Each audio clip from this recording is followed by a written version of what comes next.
Hello, I pray that your yesterday was filled with spaces and places of joy, of peace, of happiness, that you found at least one something that made you smile, or even just a hint of a smile. As we go through this holiday season, it can be a bit taxing on some folk. And so I'm not telling you to be happy and be joyful all the time, but just try to find a space or a place where it's not so heavy. Today I posted a little quote that talked about that, not all wounds are visible, but one way that you know that a wound has healed when it no longer aches.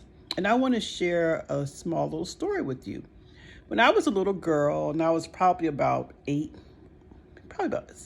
or 8 years old, I lived in New York City, and this is a time when milkmen still were delivering bottles of milk. Now, some of you folk don't have no idea what I'm talking about. But the milkman would still, you could go to the store and buy milk, but there were still people who had milk delivered to their home in these bottles. And so I was outside just kind of wandering the neighborhood and playing, because back then you could do that. And I walked by my neighbor's house, and her milk had been delivered. So I decided to be nice, and I would carry the milk upstairs to her door because she lived upstairs. And as I did, I fell, and the bottle broke, and I cut my finger. And I don't think I told the lady. I think I ran home, and I was really, really nervous. Not so much about having spilt the lady's milk, but because our family was going to go to Coney Island later on that day. And I had been so excited about going to Coney Island. If you're not from New York, Coney Island is like a city blocks of amusements and rides and games and all this stuff. And we very rarely went. So I was so excited. So when the milk bottle, I dropped it and it cut my finger and I was bleeding, I went, and I was probably like about 7. I went and got some cloth or some gauze or something, probably some cloth, or even tissues or towels. And I cleaned my finger out, I wiped it out, and I wrapped my finger.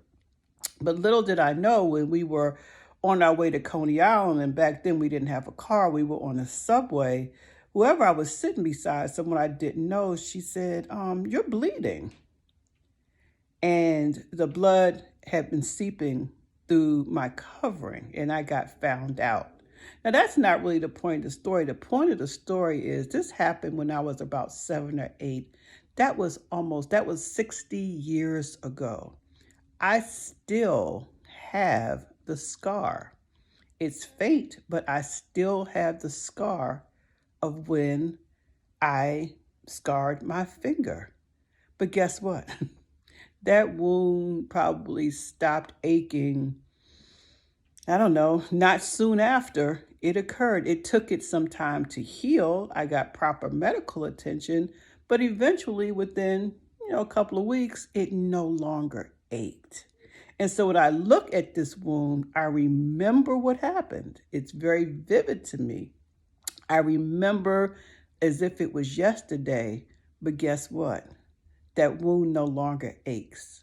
And my message to you is, sometimes we get wounded emotionally. Things happen, things are said to us that hurt our feelings. There may have been a breakup. Someone may have betrayed your trust. You may have been lied on. You may have been cheated on. Whatever happens, as we live life, we get wounded. And people may not be able to visibly see the scars, but that does not mean that it still did not hurt. And sometimes when we get wounded so deeply, we often may wonder, will this ever stop hurting? Will this pain ever go away? But I'm here to tell you that healing and restoration is possible.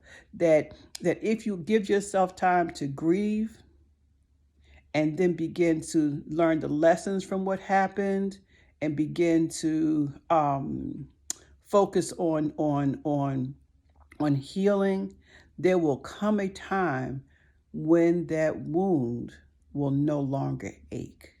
There'll come a time when you can think about that thing that happened You can reflect on it, but it no longer aches. Or if it does ache, because sometimes those wounds go real deep, it won't hurt as long. It may ache for the moment. You may give yourself a good cry, or you may do whatever you do.